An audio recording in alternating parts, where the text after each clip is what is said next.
Hi, I'm Christy Cordingley, and this is my show, The Flare Up Show, and this special episode is produced in partnership with Clarissa Burt and In the Limelight Media. I originally created this show to advocate for myself through chronic illness, but today it's grown into a wellness show that's listened to all over the world. I love to practice well-being for the whole being. So if you're ready to rise, thrive, and elevate your life, stay tuned, enjoy the show, and thanks for listening. Welcome to the Flare Up Show. This is Chrissy, your host. The show is produced by the amazing Clarissa Bird and In the Limelight Media. And then today I have a very special guest, Michael Swerdloff. Did I say that right? Swerdloff? Swerdloff. Yep. Swerdloff. Swerdloff. I apologize, Michael. No, Swerdloff. you had it right. I was just making it tighter. Swerdloff. Swerdloff. Perfect. Yep. And he's the author of the new book, Raised by Wolves, Possibly Monsters, from Mobster to Reiki Master to Ordained Minister of Natural Healing from the Seminary Training Program and a Reiki Master for over 25 years. His work is brief, holistic counseling, coaching, and he has even received training from His Holiness, the Dalai Lama. The Gottman Institute and other revered teachers and healers. He has been a counselor, a coach, a social worker, community organizer, educator, writer, and if that's not fun enough, he's also a DJ. And along with his private practice, he's the program manager at Dance New England, a volunteer-centered nonprofit that hosts dance events, cultivating a vibrant, multi-generational community, and he facilitates treats in New England and globally. He lives by the water in Rhode Island, which is technically not an island, but still beautiful, isn't it? Yes. Perfect. Well, welcome, Michael. It's so great to have you here today. Thanks. I'm excited to be here and look forward to our conversation. Me too. So let's start right with your book, because it is such an interesting name, Raised by Wolves, Possibly Monsters, from Mobster to Reiki Master. Tell us a little bit about what is the book about? What is your message to the world with this book? So it's a memoir. It's my story. Mm-hmm. It's probably about 95% accurate. There's a little embellishments to make things work. And we've changed 74 names in the book when we were doing it to keep people not wanting to be involved and not want to traumatize people. But in essence, what the crux of the memoir is about is I grew up in a home with a dad who had dozens of girlfriends during the time he was married to my mom, and an older brother who was ridiculously violent and was diagnosed as a sociopath and grew up to be a strong arm in the mob. Mm-hmm. And they're kind of who raised me. They kind of pushed my mother, who was my primary care person, they kind of pushed her out of the picture, and they raised me. And they raised me to hate girls, to hate women, and to manipulate and exploit them for my needs and my desires. And that didn't match with what my internal version of what girls, women, and men and boys were supposed to be. So there was a bunch of years, there was that conflict in adolescence. And as a bunch of things happened in my life, my father had a heart attack and died and got brought back to life. My mother had breast cancer, had both of her breasts removed. During all of that, my parents got divorced and my brother went to prison for 6 counts of armed robbery. So somewhere in all of that, if you will, the wolves took over. Mm-hmm. And then I became them piece by piece by piece. And my 20s, I was very violent. I was a full-time criminal, was low-level mobster and hustler and con man, and was DJing in clubs in Manhattan and Philly and Jersey. I'm a different kind of DJ today, but and lots of drugs and alcohol, both selling them and importing them and using them. And September 11th, 1989, not the other September 11th, which isn't as big a deal in Canada as it is here in the States. But in September 11th, 1989, stopped doing drugs and alcohol, and it started there. That's where the change started. Meditation came soon afterwards, and between when I started practicing meditation and started practicing Reiki, which came in 1995, is the women in AA saw that I had the possibility to be a really kind, loving man, but I was a jerk.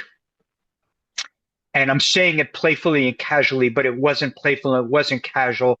And then my therapist, Betsy, who became my spiritual teacher and Reiki master, and the 3 or 4 women I was close with, they just kept saying, no, Michael, you can't say that. No, Michael, you can't do that. This is be who you are. And slowly but surely, I became a human, like a respectful, kind, loving human, and became a counselor along the way, a social worker along the way. And here we are. I get to talk to you, and I have this book that I've written. It's such a cool cover too. I know. It is such a cool cover. Can I ask, what was the switch? What was, because you probably weren't going to AA without something before that, right? That sort of brought you to these people. Was there a significant, just because I'm curious, a significant event that made you go, Yeah, wait a second, this isn't actually me. There's something different out there. Chrissy, this part of my life is hysterical. Like, this would make its own Seinfeld episode.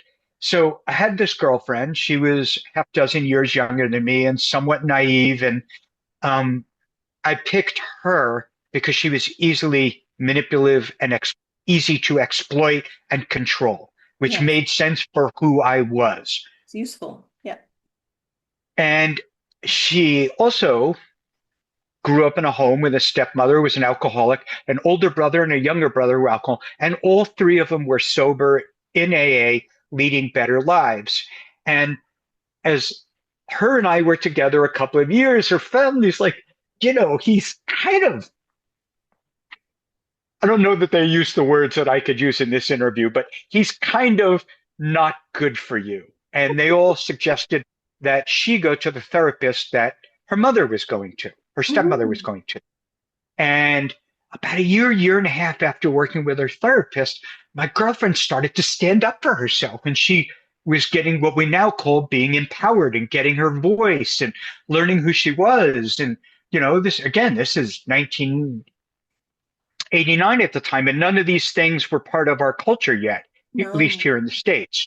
And I wasn't liking this. And so the strategy I came up with, being the con man that I was I would ask if I could go to her therapist because I'm struggling with some things. And my goal was to manipulate her therapist into there's nothing wrong with me. It's all her.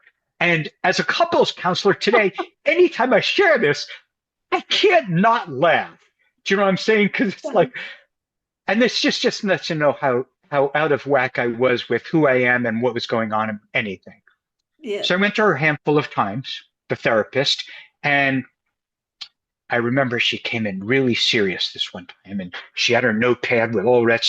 Like she had this look of, okay, I'm going to do a thing now. And I'm like ready, bracing for all of the things she could say, like, hey, I'm going to tell the police that you're doing this. And hey, I'm going to call the Secret Service. And I was like, well, they're already in my life. I'm going to call the FBI. They're like, I'm running through all of the answers in my head. And what she said, I wasn't prepared for. She said, do you think you have a problem with chemicals? And I Mm. was like, yeah, I always thought I had a hormonal imbalance. I seem to get, and she just broke out hysterically laughing. She goes, I am so sorry. That is so unprofessional. She goes, it's not okay to laugh at patients. She goes, no, that's not what I meant, Michael. She said, do you think you have a problem with alcohol and drugs? And I go, well, I guess, since I'm having so many problems with my girlfriend, I've been drinking and doing drugs more. And she goes, I want to read some things back to you. Yeah, she giving me the look you were giving me. That same look, Chrissy. That kind of that same look. And she reads like 6 or 7 things that I said from previous sessions, these stories.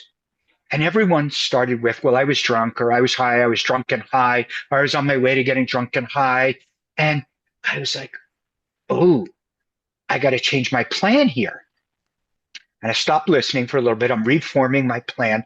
And then she ends with, I feel like I'm treating a stomach ache with an aspirin. Oh. I'd like to send you for a referral to a drug and alcohol assessment counselor. And I was like, okay, change plan B. Sure, be glad to. Because now I'm thinking, oh, good, I'm going to go to this person. I'll prove to them there's nothing wrong with me. And then we'll get the focus back to my girlfriend where it belongs. So I went to him, and he's telling me that Harvard came up with this test that's 20 questions. They're yes or no. And they help determine if people are alcoholics and drug addicts. So again, I'm in my head working on the plan. So if there's 20 questions at 18 or 19, you're definitely a drug addict and alcoholic. 17, 16, you're borderline. No matter what happens, I can't say yes to more than 13 questions. So I'm running all of this. And he asked me first question 3 times. I didn't hear it. I'm doing math in my head.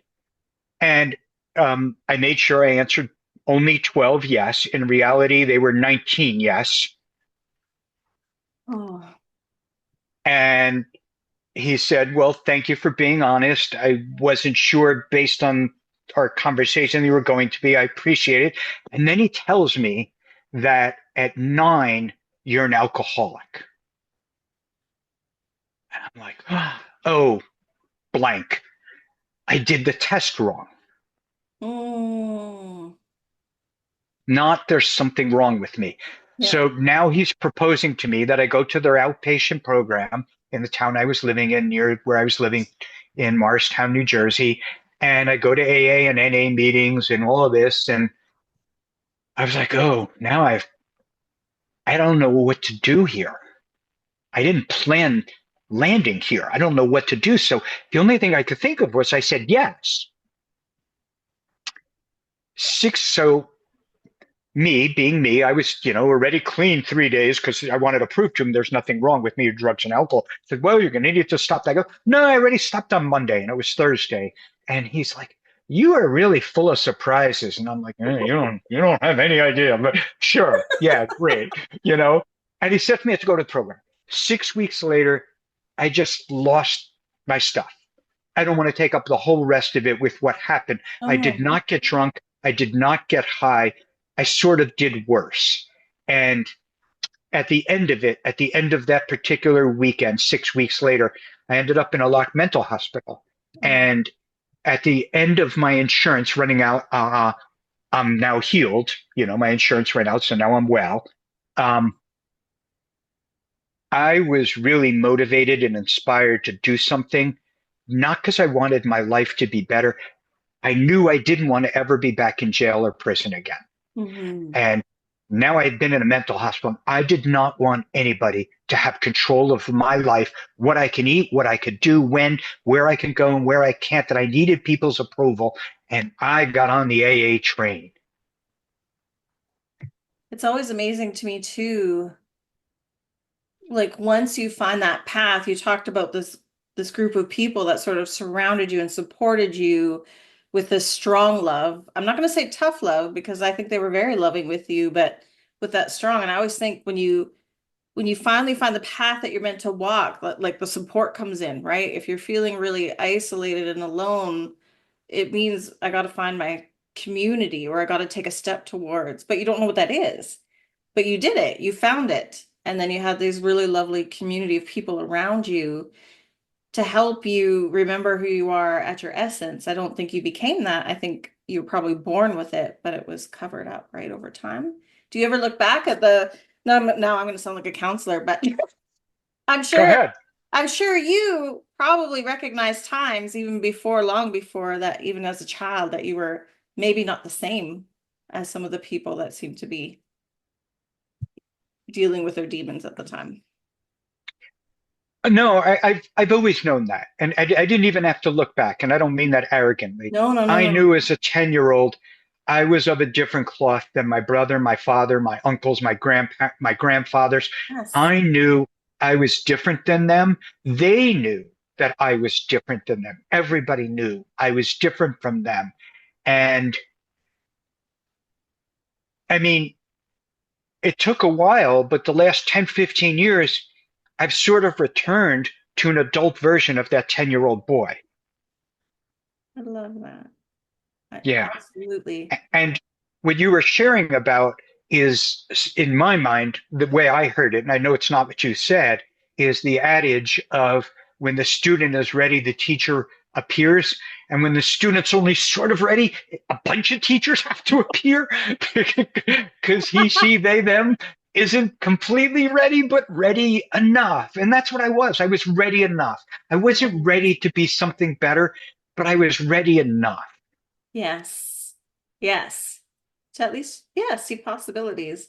That's a real place of hope too, is to see those possibilities. And what you've done with this book and your message and all the teaching that you do is you've taken all of that and then you've turned it into a real message. So I know the book, that the point of the book is about, you said it's really about safety for women. So what would you want women to know? What would be your message to women from the place that you are now? What is the feminine side of the message that you're trying to get across? Yeah, so it's a different message for men and women. The Yes. message for women is really clean and clear. It's two things in my mind. One, men can change. And it's really hard to get evidence in the world that men can change. And that it takes a while. And many women that are in relationships with men who are, we'll just call them problematic men, um, they have this vision if he goes to therapy or we go to couples counseling by Easter or by Passover or by the spring when we're going to Greece, he's going to be a better guy. And it might take years or decades, as painful as it is to say. The second message is sort of not really a message, but it's, if you will, one of the offerings of the book is I invite the reader into what it was like to be me while I was hurting girls and women. What was happening in my body? What was happening in my spirit? What was happening in my mind while I was making choices that went against who I was? Like, what was that inner narrative? And what was the shame like the next day? What did it do to me? Each one of these experiences, I was shrinking who I was more, and the wolves and monsters were getting louder. Mhm. Yes. And then on the other side, with the men, what's the message for the men out there? And I think that's really relevant right now because there is a lot of narratives about what it means to be masculine and male, all those things. So, what a great time for your book to be out in the world too. Thank you. And yeah, I didn't plan it that way, but yeah. Um, so the message for men is a little bit more complicated. For one, particularly young men, is if you're noticing that you're starting to question your behaviors, or people are questioning your behaviors, or your thinking doesn't match who or what you want to be, or if you've ever had sexual assault training, one of the things they train us is to say to anybody who's doing this, if you feel like you're not sure if you're crossing the line, you're too close to the line. Mhm. Pull back a lot. And I guess I want to encourage young men to actually listen to what feels true for them, not what they've been told, not what they've witnessed, not what movies and TV shows show them, not what pop stars and musicians show them. What feels true, like this woman, I'm a 27-year-old guy, I'm dating a 27-year-old woman. Remember what you were like at age 5 when you and her might have played together if you lived in the neighborhood. Mhm. This is her as an adult. This is her as an adult.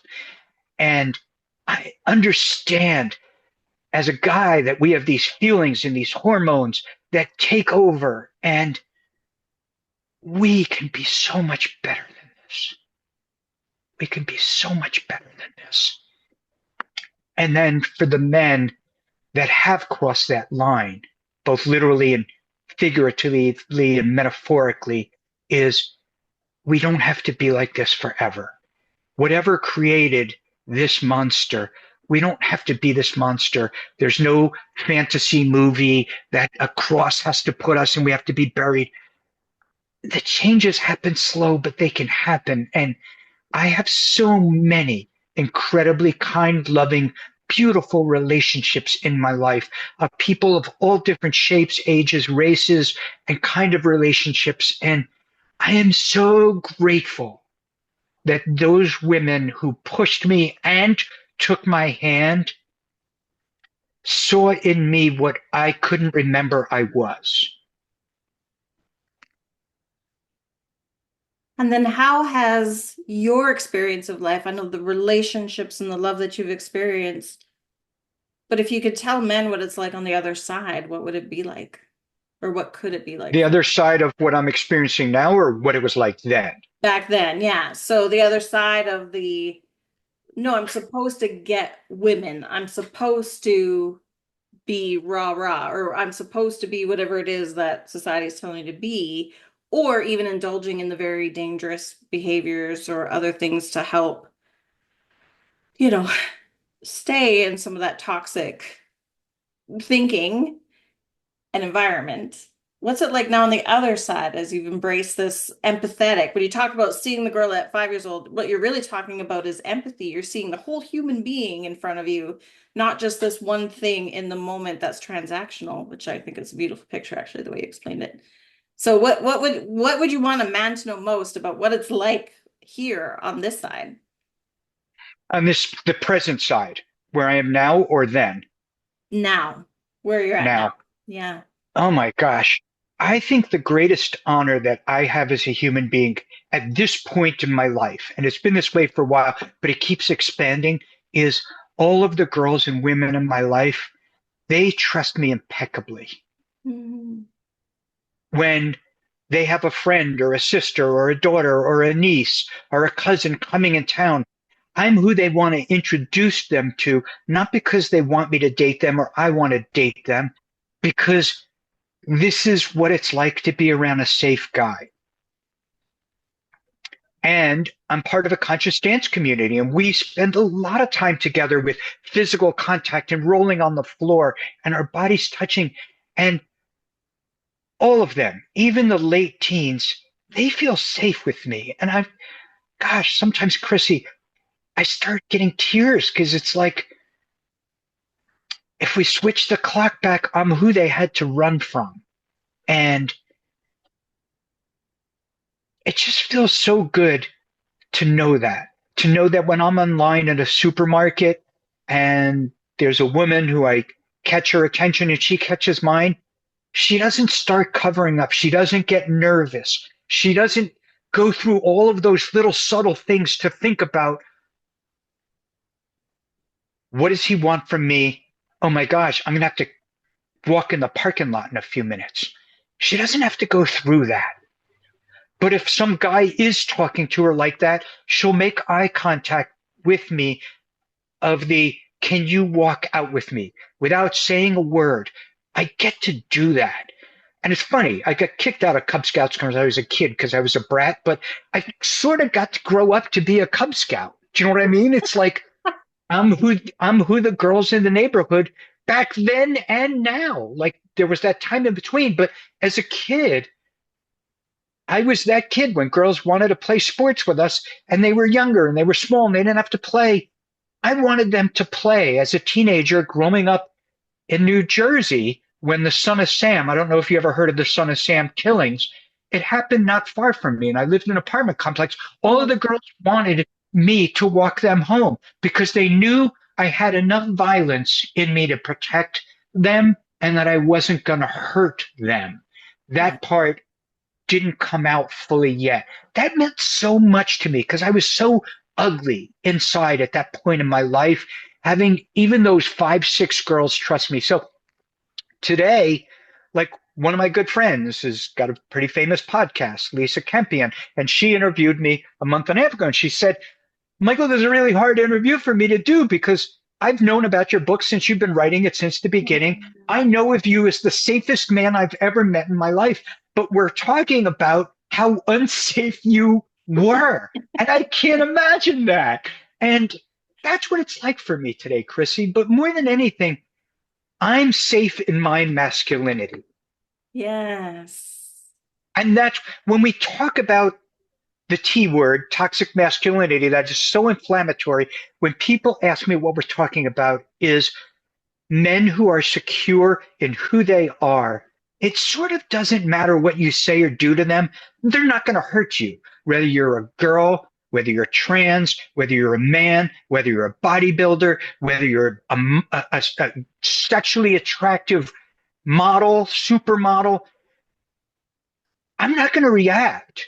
Like when I'm on the road and some guy is pissed off in his beat up pickup truck, and they start yelling at me. I don't care. They're irrelevant. I'm secure. I don't have to, I'm not threatened as a man. I'm not threatened. So all of you, not just women and girls, all of you are safe with me because I'm secure with who I am as a man. To me, toxic masculinity is I'm not secure in who I am as a man and my masculinity, and everybody's going to pay the price because I can't deal with emotions that are uncomfortable. Or as I heard somebody say recently, I'm scared of fear. Or if you will, I have fear of having fear. So I have to protect myself. I have to get big. I have to get strong. I have to dominate. I have to push people around, regardless of who they are, because I am scared. It's fragility at the bottom line, It's right? Like fragility. Yeah. it's, and it's not like fragile, like, oh, you're weak or breakable. It's not like No. it's almost like a muscle needs resistance to build. And there's a demographic, especially of, Caucasian men, where the barriers aren't as much as other people, right? So I think now that some of those things are presenting, it's almost like, well, I'm not sure what to do here. This is scary. I'm facing some barriers now. I can't just say, hey, you talk to me anymore. Like I have to be able to exercise some of these muscles I've never really had. Like it's super scary. It's a lot of change. That's one thing humans don't like, really, is change unless there's a good enough reason or purpose inside to change. I don't know if that makes sense. That was me rambling. It totally makes sense. We have somehow created, and it's not just North American culture, Mm. West culture, it's lots of places, but we have created men that anything that's uncomfortable, they only have four options: anger, numbness, addiction, or violence. They'll allow in anger, they'll allow in numbness, they'll allow in sexual arousal and desire. I don't want anything else. And I am going to hide from all of these emotions. And we can judge men for being like that. But back to the little girl who you knew around the corner, as little boys, they weren't this way. We taught them to be this way. And I have met potentially three men in my life that I don't believe ever were those kind of boys that saw everybody as cute and wanted to make friends. I think I've met three men in my life that there's something different. And I mean, I've been a counselor and social worker and crisis intervention worker since 1993. So I've worked with a lot of men and I've been friends with a lot of men. I think I've met three that what we're talking about isn't true for them. Yes, it's not like everybody's a narcissist or everybody's a sociopath. Some of these are trauma-based behaviors, they're experientially learned behaviors.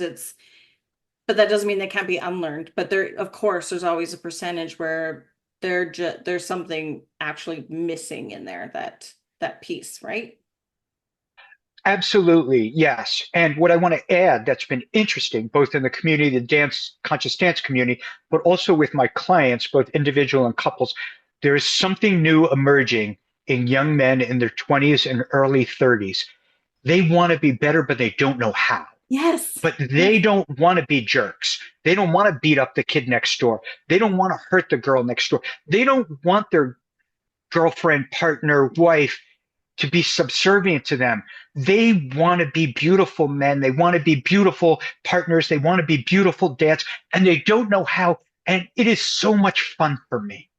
It is so much fun. Like looking in their eyes, they have this thing of, I'm trying hard, but I want to do better and I don't know how. I love that. They're cycle starters. That's very exciting. It's so exciting. It's Yeah, great to see. I love to see younger dads nowadays and even teenagers. So I have a teenage boy and he's still a teenage boy. But even to see the amount of empathy or to see him, helping young kids, in the playground nearby, even though he's too old, like it's just really refreshing to see the empathy and compassion. And that's what I put a lot of hope in is I think the future is going to be okay. There's a lot of this happening now, even if it's not as quite visible as we hope it's be. But when you're out there with young men and adolescents and even young women and how they hold their strength, like those women with you, I mean, the amount of strong women as well, loving strong women that are coming up through adolescence and through school is amazing. In Canada, I know amazing. it may not be the same in US, but in Canada, they're actually taught things about empathy and compassionate communication. They're taught conflict resolution. They're taught critical thinking skills where they'll actually take news and social media and they'll try to see it from all sides and viewpoints. And it's just really, really, really amazing that they're getting a type of education that we definitely I never got as a child either. So And something you alluded to earlier in our conversation, I want to bring it back, and these yeah, aren't your please. words. This is just something that fits in here really well is if you look around, it doesn't look obvious that there's good men and boys. And I get this from women all the time. There's no good men. I said, the problem is good men don't make noise. They're busy being good men. Do you know what I'm saying? They're Yeah, not making they're YouTube shining. and making 40-minute rants about what's wrong with women and why women need to change. They're busy kissing them, hugging them, raising them, playing with them, going on vacations with them, helping them in their neighborhoods and supporting them. They don't Mhm. have time to spend going on about what's right or wrong with women. They don't have time to do that. They're not making the noise. And to me, where this all connects is partially what you were talking about is trauma begets trauma. Mhm. The other part to it is we have a complete lack of humility of how we train boys and men to have a complete lack of humility. I know I am still today with 35 years of daily meditation and Reiki and all of this stuff.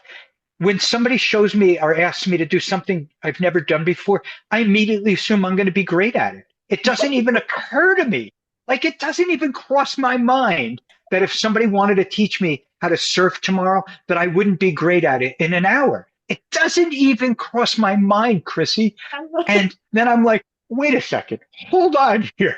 Why should I be good at this? I've never done it before. Yep. But so part of it's the empathy and compassion, but the other end of it is humility. Is if Hmm. I think I'm the best at everybody in the room, well, then all of you are now a threat to me being the best. Yes. Yes. That's a great So, analogy. I love that.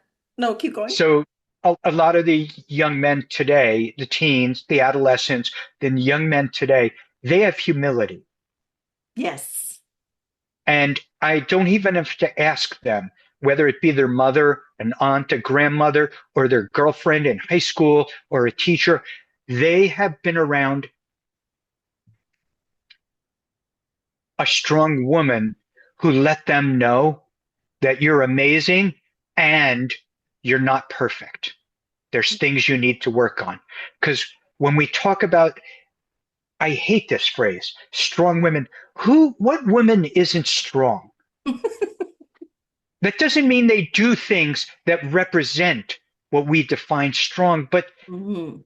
I can't imagine being 13, my body changes. And now every single boy in the school looks at me different and I have to act different. I have nothing in my life that experienced that. I have nothing in my life that dismisses me as a human, but everybody still wants to be with me. I have nothing in my life.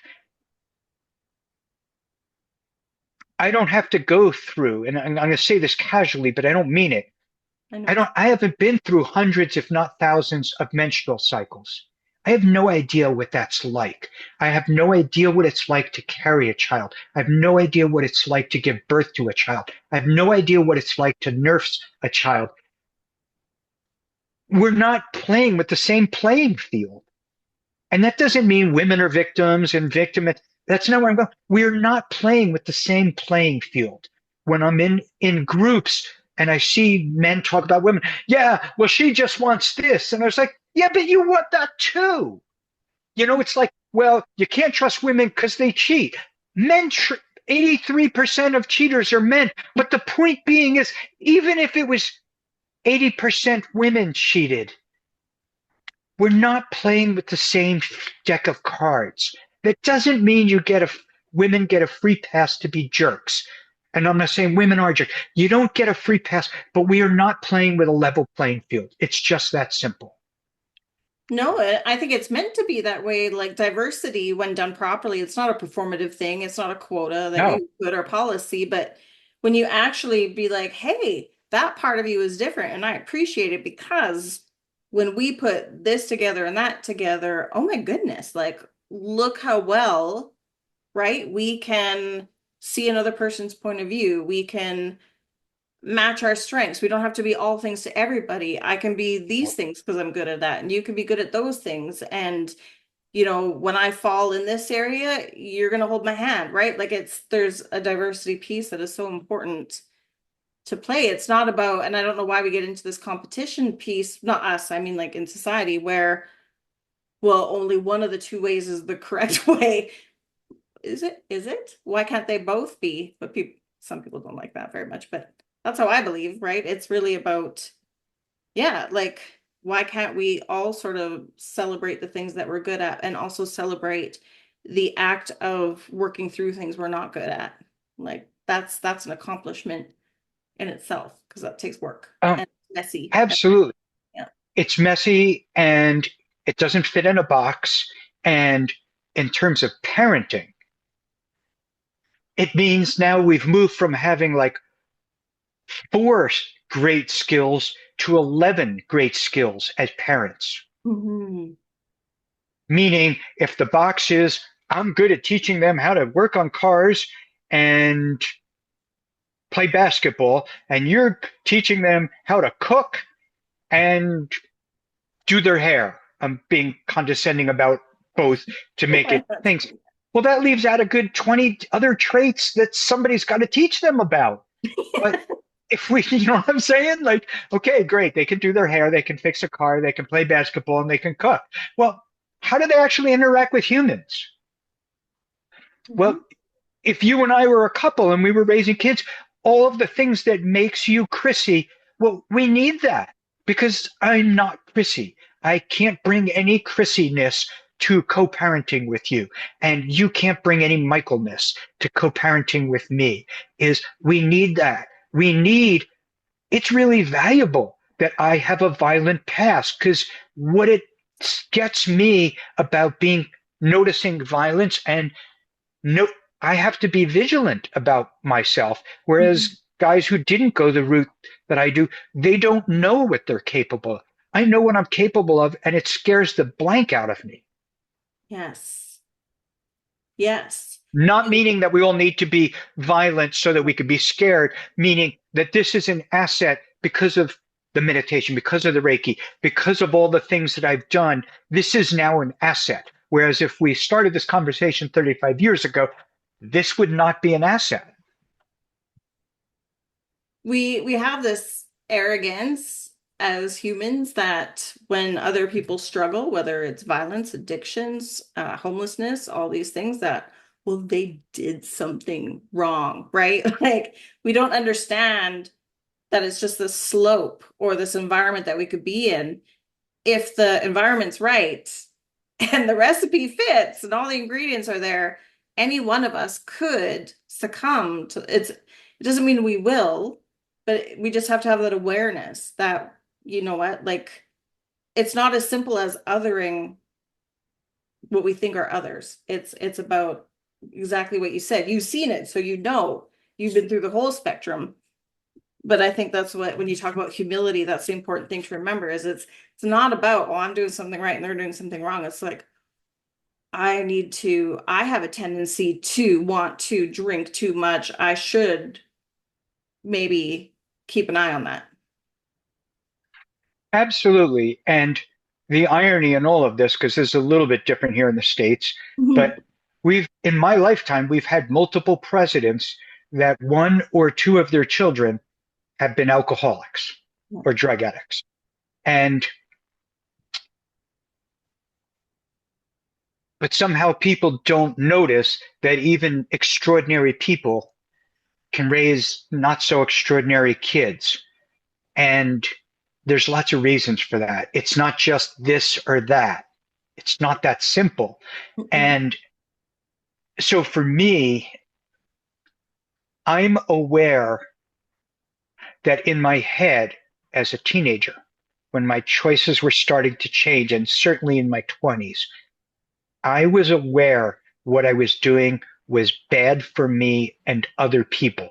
Not everybody has that awareness, and that awareness was sort of the problem. And that's why I experienced so much shame is I didn't think what I was doing was okay. But all of the people around me that were doing the same thing, they thought it was okay. They weren't experiencing shame. They were experiencing power. Mhm. So interesting. Where can people find you in your book, Michael? Well, they can find me in my room. No, I'm kidding. Um, Rhode they Island, can not find my Holland. yeah, Yeah. they can find my book everywhere. I mean, it's really on all of the online booksellers from Barnes and Noble to Apple to Goodreads and Amazon.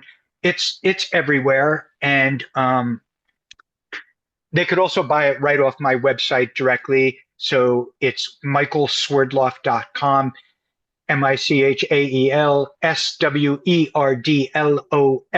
michaelswerdloff.com. And if you get close, you're going to see a book that looks a lot like this. Yes. Very, very, very, very similar.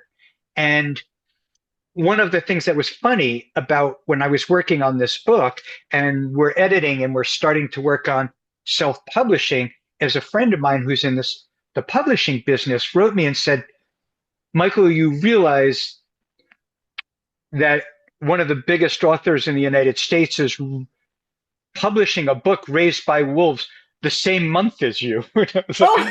oh no, and I can't undo this now. I can't undo Oh, this now. And no, it's fine. It didn't bother me at go all. with But it. um, I just really want to add one last piece about this book. And I really mean this, is it's intense, it's impactful, and it's uncomfortable. And the first 50, 60 pages, it's encouraged to take breaks. Read a chapter or two, put it down for a few days, pick it back up. It's not bedtime reading. And it's really super impactful and inspiring, even for me. Mhm. Yes. Thank you so much for being so open and for sharing your heart and your experience with the audience and with your readers. Thank you for everything that you've shared. I'm sure well, I know it has helped a lot of people, but I know there's going to be a lot more people that are going to be inspired and feel a little bit of hope and a little more empathy. Thank you. Thank you for having me. And thank you for being willing to go to potentially uncomfortable things in our conversation. I appreciate both your kindness, your thoughtfulness, but also that strength that we're talking about. It's there and it's evident, and I appreciate it. I see you. See Thank, you, Chrissy. thank you, Michael. Thank you.